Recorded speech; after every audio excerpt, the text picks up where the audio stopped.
लग्नानंतर होईलच प्रेम या मालिकेला सध्या प्रेक्षकांचं खूप प्रेम मिळत आहे। तर आजच्या भागात म्हणजे 5 मेच्या भागाची सुरुवात नंदिनीपासून होते। त्यामध्ये ती ग्रीटिंग कार्ड पाहते आणि तो कार्ड जीवाला त्याच्या मित्रांनी दिलेला असतो। हे पाहून ती खूपच खुश होते।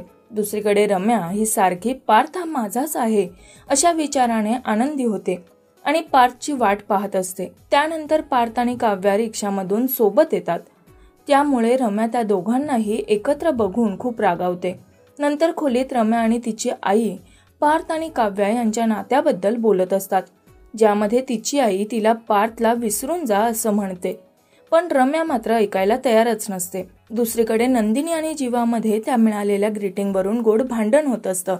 तर पुढे एक अनोळखी व्यक्ती घरात येतो आणि म्हणतो आज नंदिनीला मारल्याशिवाय सोडणार नाही। तर एकीकडे नंदिनी तिच्या कामाबद्दल असलेली आवड जीवाला सांगते। दुसरीकडे काव्या आणि पार्थ यांच्यामध्ये एक छोटासा गमतीशीर संवाद होतो। घरात आलेला तो माणूस नंदिनीला शोधत असताना काव्याच्या रूम मध्ये पोहोचतो, ज्याने त्याला वाटते की ती नंदिनी आहे, म्हणून तो तिच्यावर हल्ला करतो आणि काव्या फारच घाबरते। तिचा आवाज ऐकून पार्थ येतो आणि त्या माणसाला पकडण्याचा प्रयत्न करतो, पण तो व्यक्ती निघून जातो। त्यानंतर काव्या, जीवा, पार्थ आणि नंदिनी हॉलमध्ये येतात आणि पोलिसांना तक्रार करायचं असं ठरवतात, पण काव्या खूप घाबरलेली असते आणि ती नाकारते। तर उद्याच्या भागात आपण पाहणार आहोत रम्या नंदिनीला म्हणते की तुझ्या बहिणीचा नवरा आता लवकरच माझा होईल आणि तू बघतच राहशील। त्यानंतर दुसरीकडे जीवा काव्याला माझा विचार करण्याची अजिबात गरज नाही, तू तुझा संसार सांभाळ असं म्हणतो आणि टोमणा देखील मारतो। तर आता नंदिनी रम्याला याचं उत्तर कशा पद्धतीने देईल हे जाणून घेण्यासाठी इट्स मज्जा मराठी या चॅनलला सबस्क्राईब करायला विसरू नका।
मराठी मनोरंजन सृष्टीमधील मालिका, चित्रपट, नाटक तसेच कलाकारांबद्दलच्या नवीन अपडेट्स जाणून घेण्यासाठी नक्की सबस्क्राईब करा इट्स मज्जा मराठी या आपल्या नवीन YouTube चॅनलला।